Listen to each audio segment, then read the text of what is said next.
Oi, gente, bom dia. Aqui é o Caetano. Então, a gente vai começar falando sobre a conquista da independência digital da EMC. Independência digital é um termo pomposo e forte, né? Mas a gente quis trazer ele, até depois da menção ao Alexandre Klaser, que cunhou o termo, porque a gente acha que é um passo intenso da EMC. Assim. O que a gente quer dizer com a conquista da independência digital? A EMC, há alguns anos, percebeu a necessidade de modernização e transição para esse mundo mais digital.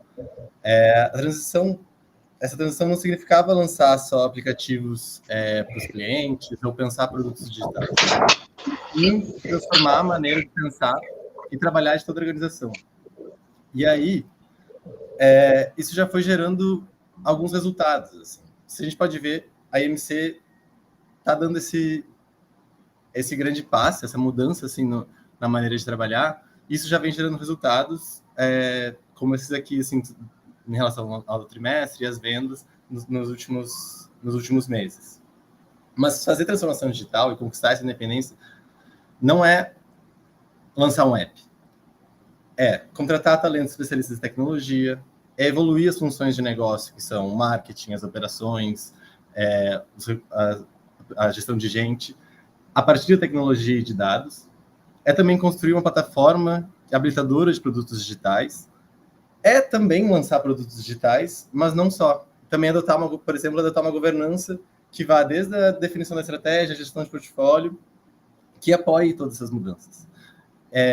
Então, fazer tudo isso, a gente tem falado muito sobre a necessidade de criação das capacidades digitais da EMC, assim, que estão sendo construídas ao longo desses últimos anos. Assim. E eu queria já começar trazendo o BX para a conversa e perguntar para ele, assim, nessa tomada de decisão de começar a transformação digital, como é que foi para a EMC tomar a decisão de começar a transformação, buscar parceiros, como é que foi definir um modelo de negócio, se ia ser in-house, se ia ser fora, e aí pedir para tu falar um pouquinho, BX, sobre essa história, assim, do início da transformação na EMC. Bom dia, pessoal, tudo bem? Prazer estar aqui com vocês. Espero que estejam me ouvindo muito bem. Só para dar um pouco de contexto, acho que vocês falaram um pouco rapidamente sobre a EMC, mas acho que a nossa companhia ainda é uma companhia relativamente pouco conhecida na maioria dos brasileiros, mas nossas marcas são bastante conhecidas. Né? Então, a International Milk Company é uma empresa que opera hoje no Brasil, em alguns países da América Latina e nos Estados Unidos, mas basicamente a nossa operação mais forte é no Brasil. E as grandes marcas do nosso negócio são conhecidas como o Pizza Hut, o KFC, o Frango Assado, o Viena, a gente tem e diversas outras marcas. Então, a gente tem hoje aproximadamente 550 restaurantes no Brasil e aproximadamente 6 mil colaboradores. Né? Só para dar um pouco da dimensão. A EMC, apesar de ser uma companhia com marcas que estão há muito tempo no Brasil, é uma companhia que foi formada relativamente há pouco tempo. O novo modelo de gestão da companhia começou aproximadamente 2 anos atrás. Uma das grandes pilares da nossa agenda de transformação é, obviamente, a transformação digital. No nosso caso, a gente teve muita discussão sobre qual que seria o nosso ângulo de transformação digital da companhia. Tá? E a gente definiu são basicamente 3 pilares. Tá? O primeiro pilar da nossa transformação digital tem a ver com ajudar a loja e as nossas operações a operarem melhor através da tecnologia, ou seja, oferecer produtos mais qualidade, com melhor tempo e o melhor custo. Outro pilar importante é vendas digitais. Os restaurantes, de maneira geral, no Brasil e no mundo, tiveram uma mudança radical durante a pandemia, que mudou completamente a experiência e a expectativa dos clientes com relação a restaurantes e a fast food em geral. Então, vendas digitais passou a ser uma prioridade importante para a empresa. E o terceiro ponto é dados, é conhecer melhor o nosso cliente para desenhar melhores produtos e melhores ofertas. Nesses 3 ângulos, a gente começou a nossa jornada de definição de prioridades. O grande desafio, acho que o grande dilema que a gente teve no começo dessa jornada foi aonde que o nosso escritório de transformação deveria estar sentado. A gente deveria fazer essa transformação desde uma empresa fora da companhia, como algumas companhias no mercado fazem, varejo inclusive, criar tipo um lab digital fora da EMC para incorporar a transformação digital dentro do negócio, ou deveríamos fazer essa transformação dentro da companhia e criar uma área específica de dígito dentro da organização. A gente optou pela segunda, e obviamente a gente vai falar um pouquinho disso um pouco mais adiante, mas obviamente isso tem prós e contras, né? De desafios. Alguns desafios se tornam mais fáceis, mas outros muito mais complexos, de transformar uma companhia que é completamente, eu diria que quase completamente offline, em uma companhia digital. Então, respondendo a sua pergunta, Caetano, o primeiro grande passo era definir as prioridades, depois, se essa transformação deveria acontecer via um lab, via uma unidade de negócio separado, ou deveria acontecer dentro, no seio da organização, e a MC, pelo nosso cenário no momento, a gente decidiu, naquele momento, fazer dentro da companhia, que tem desafios muito importantes. O segundo e o terceiro ponto ok, dado que eu quero fazer de dentro da companhia, eu devo construir isso baseado nas capacidades que eu tenho hoje, buscar comprar essa capacidade fora, trazer pessoas especialistas, ou me apoiar num experto no assunto, e a gente optou pelo segundo, que é exatamente por isso que a gente está aqui hoje. A gente optou por chamar a TopWorks para ajudar a gente, tanto no momento de diagnóstico, como no desenho do roadmap de transformação digital da companhia como um todo para os próximos 5 anos. É isso mesmo. Falando um pouco dessa jornada, assim, do engajamento da ThoughtWorks com a IMC, e acho que, como tu trouxeste, assim, essa decisão do modelo operacional foi muito tema do nosso primeiro engajamento, né? Que foi um plano de transformação digital. O que a gente fez lá em março de 2022, quando a gente começou esse engajamento? A gente entendeu, assim, o plano de transformação digital ele é constituído por uma avaliação do estado atual da IMC. Então, a partir do que a gente entende por um negócio digital moderno, que é como as empresas estão se organizando a partir da tecnologia hoje, 5 blocos fundamentais que são relevantes para um negócio digital moderno, que é o modelo de operação sem atritos, que é muito uma governança, maneira de gerir, de cerimônias, de papéis e responsabilidades, uma estratégia de plataforma, o design de experiência, inovação de produto, dados e inteligência para tomar de decisão, e a cultura de engenharia e mentalidade de entrega. A gente foi lá e avaliou o estado atual, o estado do momento da IMC, lá em março de 2022, pensou o que seria, conversou com o board da IMC, o que era a vontade de estado futuro, assim, começar a aterrizar o que é, e criar no imaginário onde a IMC quer chegar com a transformação digital e definir o que é essa visão mesmo do futuro. E além disso, então, assim, tendo o estado atual e o estado futuro, construir recomendações que são os passos para sair do momento de hoje para essa visão. Isso era o cerne, o core do trabalho, mas ele não estava baseado só nisso, assim, né? Ele gerou uns benefícios pelos bastidores, que é isso que a gente vai ficar falando aqui ao longo dessa apresentação, assim, é muito o resultado de negócio que isso gerou, mas toda a estrutura que está por baixo dessa pontinha do iceberg, assim, vamos dizer, que permite a IMC ter os resultados que ela vem tendo. Então, assim, lá no plano de transformação digital, a gente definiu uma visão de futuro para ser essa referência da transformação e que começa a semear essa ideia e disseminar isso dentro da empresa, para que todo mundo comece a imaginar a mesma coisa. Isso está tanto no imaginário quanto num papel e compartilhado em apresentações e dentro da cultura da empresa. A definição desse modelo de negócio para transformação digital, o início da troca de mentalidade, onde a tecnologia deixa de ser um investimento de infraestrutura para ser cada vez mais core no negócio, e aí investir em produtos digitais que apoiem tanto a geração de receita e a aproximação do cliente final, quanto a eficiência operacional, e a construção de business cases que foram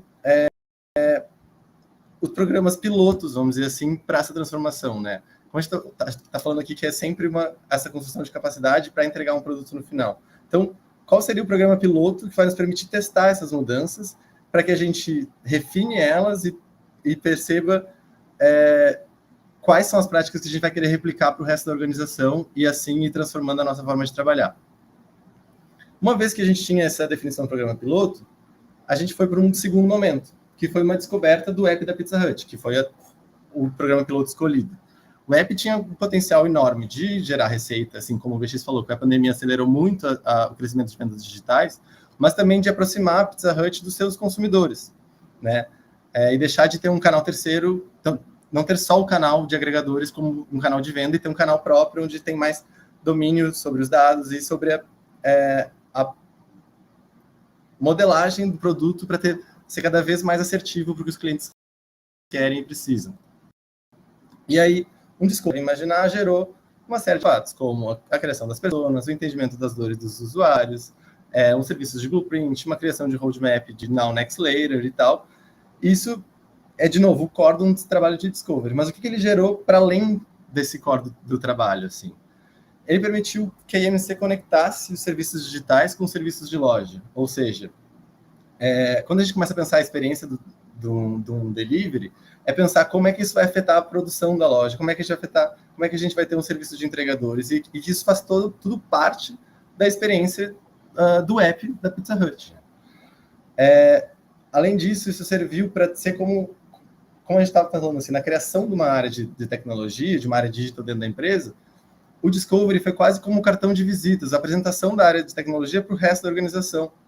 A partir assim, tanto para marketing e operação, para eles entenderem como aquilo os une, assim, que a tecnologia, que o cliente final, e essa apresentação sobre o Discovery, mostrava para marketing e para operações que a tecnologia também estava pensando no cliente e que todos eles precisavam diminuir, então, os silos entre as áreas e se aproximar para entregar uma melhor experiência. Assim.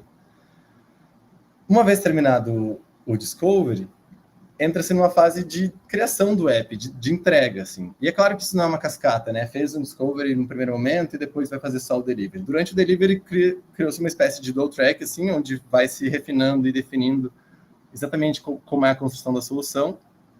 E isso culminou numa entrega de um app de Delivery em 4 meses em produção. Só que eu falando aqui, e talvez quem esteja mais pensando em empresas de produto ou de consultoria de tecnologia que são muito modernas, pensar, criar um app em 4 meses não é algo tão complexo. Mas espera aí, aqui a gente foi assim, da construção, definição de parceiros de cloud, criação de repositórios, de ambientes, para toda essa estrutura de uma plataforma de engenharia que permitisse lançar não só esse produto digital, mas outros no futuro, criação desse fundamento, além de um uso de tecnologias mais inovadoras, como o uso de machine learning na hora de recomendar produtos no carrinho do usuário, por exemplo. Isso teve um crescimento, não foi nem um passo, eu diria assim, foi quase como a IMC correu uma meia maratona em alguns meses. E aí a gente foi não só fazendo essa construção do app, mas pensando, ok, agora tem que pensar um plano de go-to-market, um lançamento, um teste de Family and Friends, como é que isso vai abrindo aos poucos, como depois que eu fiz os testes e lancei, como é que eu vou monitorar e acompanhar os resultados? Qual que é a minha governança em cima disso, né? Uma vez que o app está no ar, eu tenho que resolver problema de usuário que está pedindo pizza ali todos os dias. Então, isso gerou um incremento de vendas de canais próprios e conhecimento com o cliente. Então, toda essa base que tinha por baixo acabou gerando o que a empresa busca no final com a transformação digital, que são resultados interessantes de negócio, né? Para a gente ter melhora nos canais de receita, na lucratividade da empresa. Então, os canais digitais da IMC tiveram um crescimento de vendas de acima de 34%. O app teve um recorde de avaliação de 4,8 na Apple Store e 4,5 na Google Play Store. Uma taxa de conversão 30% acima da meta pré-estabelecida e mais 120 downloads em menos de 6 meses. Fazendo até aqui o jabá, se vocês quiserem fazer o download do app, esse é o QR Code para baixar, experimentar, e aí, quem sabe, hoje à noite pedir uma pizza.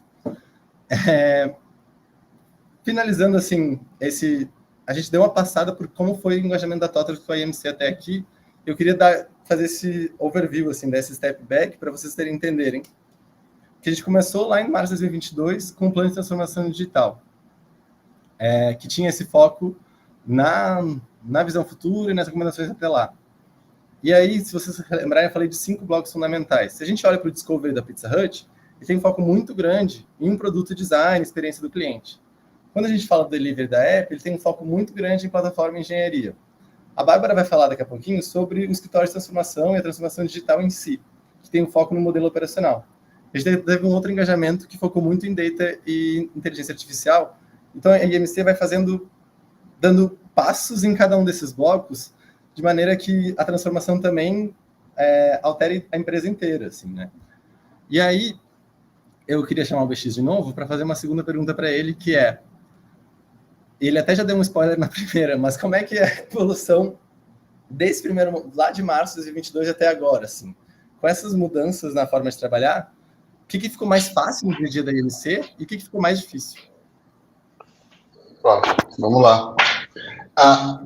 Vou começar pelo ponto que você pegar um gancho aqui no que você comentou sobre a importância da transformação digital para a organização inteira. Tá?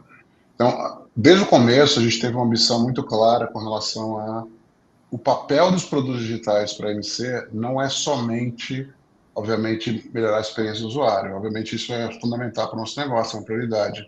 Mas também mudar a forma como a organização trabalha. Tá? Como a organização aceita erros, como a organização consegue mudar a forma de investir, como a organização prova mais coisas, experimenta mais coisas. Então, tem uma mudança cultural importante para ser feita, e com toda a humildade, diria que a gente está só começando. Essa mudança ainda nem, eu diria que não está nem nos 10% do que a gente precisa fazer, mas a gente começou essa jornada. Então, a transformação digital e a independência digital no MC tem a ver com mudar a forma como a gente trabalha, a gente só está no começo. Pegando o gancho aqui do que ficou mais fácil, o que ficou mais difícil, eu diria que nada ficou mais fácil, Gaetano. Absolutamente nada. Tá? Nossa vida ficou muito mais complexa, porque a gente trouxe para a companhia capacidades, capabilities que a gente não tinha anteriormente. Então você tem que aprender e literalmente a gente abriu uma caixa de Pandora. Né? Quando você abre o peito da organização para falar direto com o cliente, que é quando você cria uma aplicação própria de e-commerce, onde você fala diretamente com o seu cliente final, isso abre um monte de possibilidades. Né? Possibilidade de dados, possibilidade de vender melhor e tal, mas também abre possibilidade para reclamação, possibilidade para problemas, para fraudes. Então, existe uma série de capacidades que a organização teve que aprender depois que a gente abriu essa caixa de Pandora, que é esse novo canal de comunicação com o cliente. Então, a gente teve que aprender a gerenciar a logística. Né? Então, para vocês que não são do ramo, parte importante do nosso negócio é fazer com que o produto chegue na casa do cliente. Né? Para que o produto chegue na casa do cliente, você tem um intermediário aí que é um operador logístico, que a gente chama de last mile. Esse operador logístico, ele é terceiro, é um outro parceiro que você tem no processo para gerenciar. Então, a gente teve que incorporar isso no nosso modelo de gestão que a gente não tinha.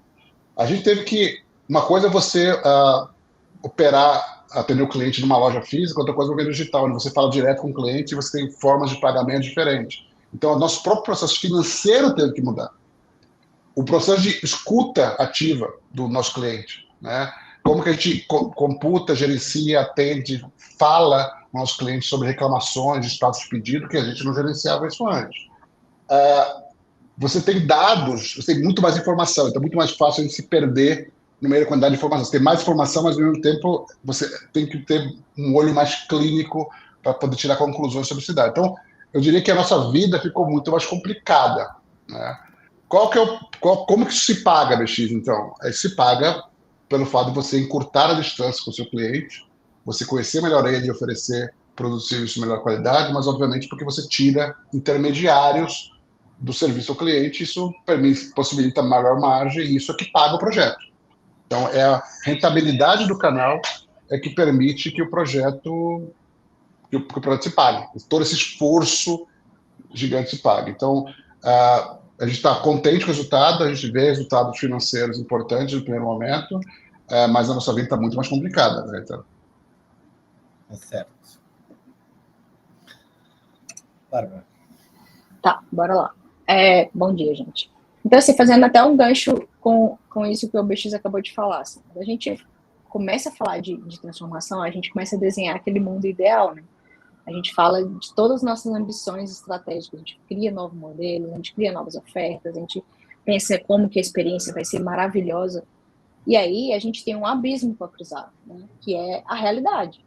Aí a gente começa a bater na capacidade da organização, a gente começa a bater em cultura e talento, tecnologia, infra, quais são os dados que a gente tem para ajudar a tomar a decisão. Então, esse abismo, na hora que a gente chega, na hora de cruzar ele, é a hora que a gente precisa sentar e falar, tá, beleza, agora a gente tem esse sonho, como que a gente vai fazer para realizar esse sonho, como que a gente vai chegar lá. É por isso que o Caetano até comentou, da gente ter um escritório de transformação, acho que o BX também comentou, que é justamente um time de pessoas que vai ajudar todas essas frentes, né, a chegar ali do outro lado. E aí, pode passar. O que a gente começou a fazer? A gente pegou toda a estratégia, né, que já existia hoje na INC, a gente começou a organizar essa estratégia de um jeito que a gente conseguisse bater o olho e ver, assim, sabe? Tipo, sem ter que ficar explicando muito. Então, a gente desenhou uma árvore que a gente pegou a visão da INC, a gente pegou os objetivos que ela tinha como organização e começou a desenhar apostas mesmo. Aí tem até fotos de um evento que a gente fez em julho para criar essas apostas e criar essas iniciativas. Que é basicamente o que a gente quer. A gente tem um objetivo e a gente tem uma ideia, né? A gente tem uma aposta. A gente fala, olha, acho que assim a gente vai chegar nesse objetivo.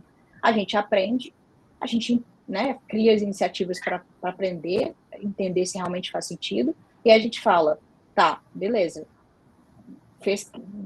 né, tivemos bastante sucesso, vamos continuar, vamos investir mais nessa iniciativa. Ou não, a gente fala, olha, não está valendo a pena, a gente para e vai para a seguinte aposta. Tá, acho que agora parou. E aí, a gente fez o quê? A gente pensou, olha, a gente precisa de uma governança para isso.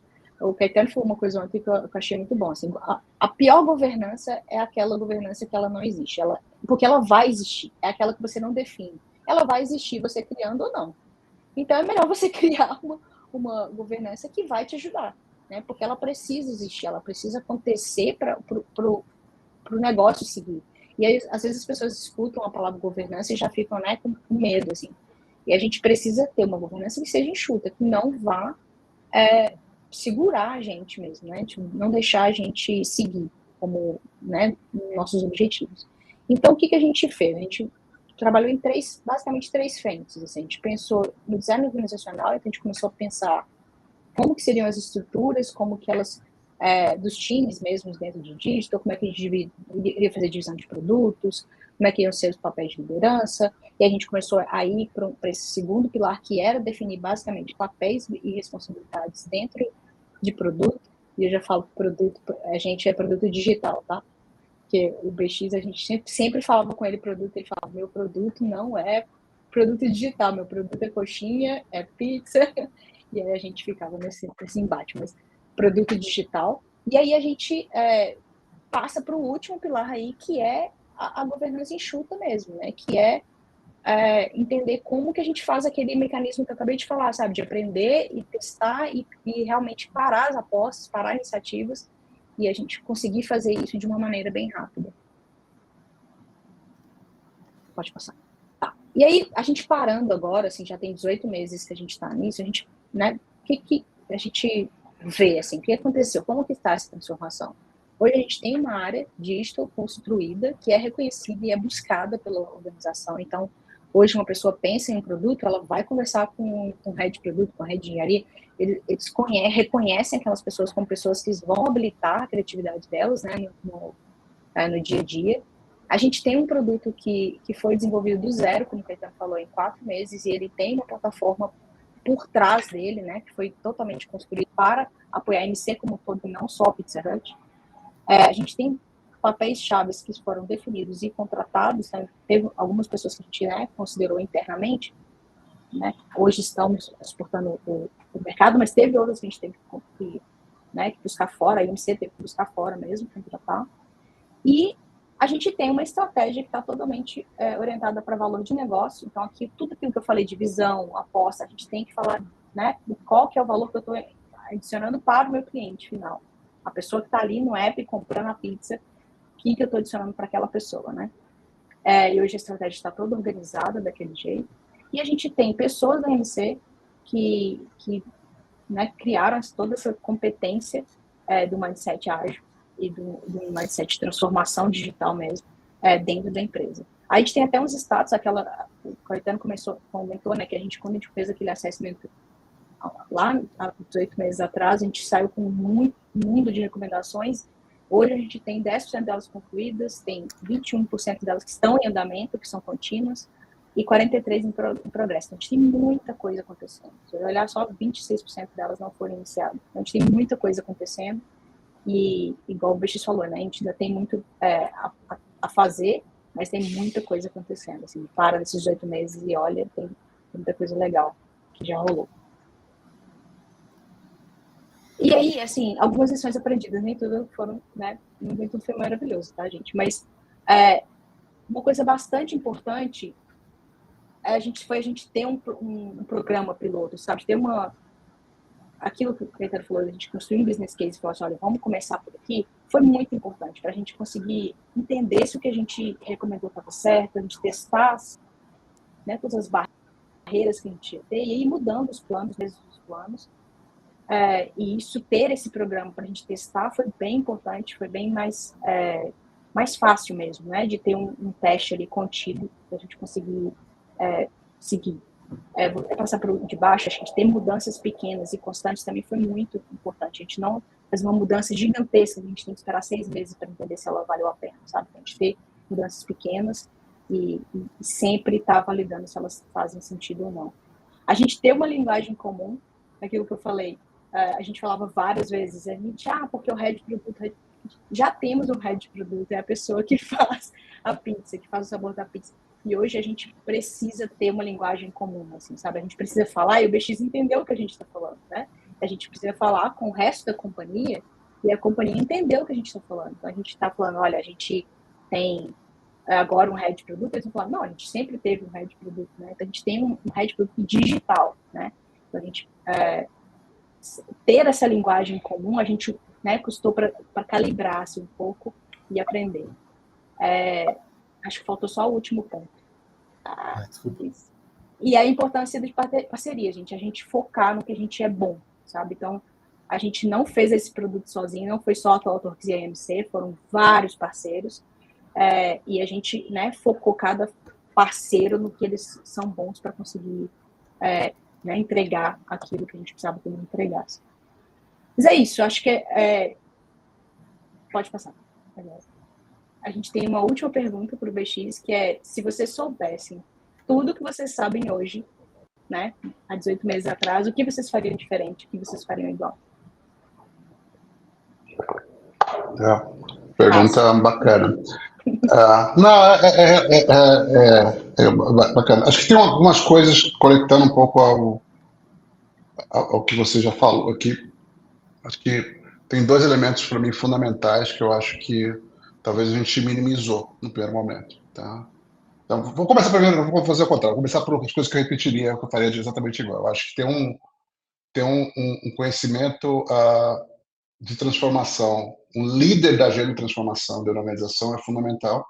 Acho que isso foi fundamental. Acho que ter a Talkworks para orquestrar o trabalho foi fundamental.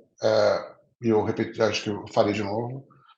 Ter um projeto de longo prazo, não de curtíssimo prazo. Então, a gente falando de um projeto de 5 anos, nunca perder o horizonte, tem que ter um sonho maior do que a realidade para guiar a gente, porque senão a gente fica só no curtíssimo prazo e nas entregas muito pequenas. Então, a gente tem que entender que mesmo que essa entrega seja pequena, ela faz parte de uma visão, de um sonho muito mais grande. Então, ter uma visão de longo prazo foi fundamental para guiar nosso trabalho, para definir as prioridades. Eu acho que isso foi acertado. Mas, obviamente, tem muito aprendizado ao longo do caminho. Eu acho que a mais evidente, o que eu faria com certeza no momento 2, no momento 0, nos primeiros meses, seria feito o LVT. Eu acho que o Lean Value Tree, por exemplo, hoje guia nossa conversa de uma maneira muito mais clara e pragmática, alinha a organização, e a gente fez isso bem depois, né? Eu acho que eu faria isso, sei lá, talvez depois do diagnóstico e do roadmap, eu faria o LVT para alinhar a organização e definir os investimentos corretos, que eu só faria, com certeza, há 12 meses atrás. Outro ponto que eu acho que está conectado ao LVT, porque uma vez que você definiu o LVT, você definiu as apostas, você define quais são os gaps de capability que você tem que fechar. E aí você busca as pessoas certas.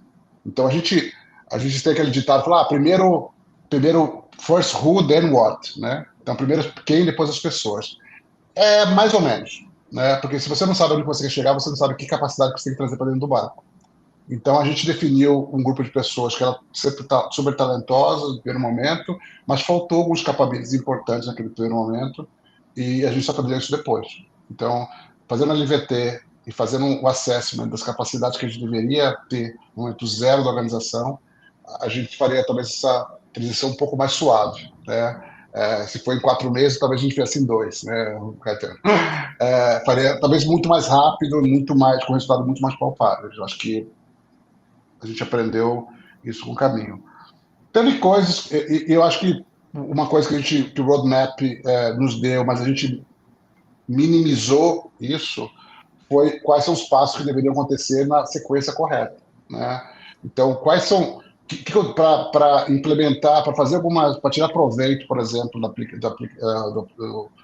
produto digital, eu tive que ter um setup de dados e um entendimento de como esse dado ia ser consumido de uma maneira muito mais clara no começo e no início depois. Então, a sequência correta dos capabilities que a gente ia construir, a gente poderia ter feito de maneira correta. Acho que tem uma frase que o Cláudio fala que falou outro dia para mim, que eu marquei, que era, cara, não existe governança ou modelo de transformação certo. Existe o que é certo para a organização, né? Eu acho que a gente perdeu, a gente investiu 6 meses do projeto discutindo qual era o modelo certo, olhando muito para fora. E eu acho que hoje eu tenho uma visão um pouco mais pragmática.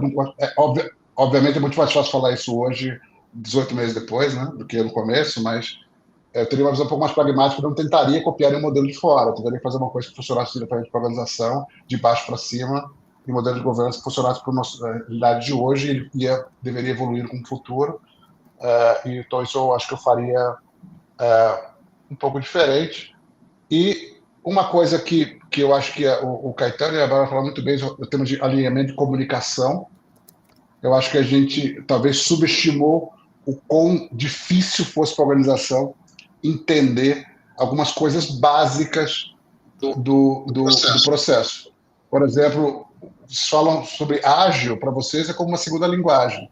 É quase como é o segundo português de vocês, mas para a maioria das pessoas é um conceito muito subjetivo e muito distante da realidade.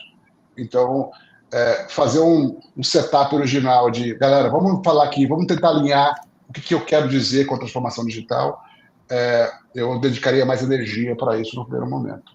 Mas a gente está, apesar de ter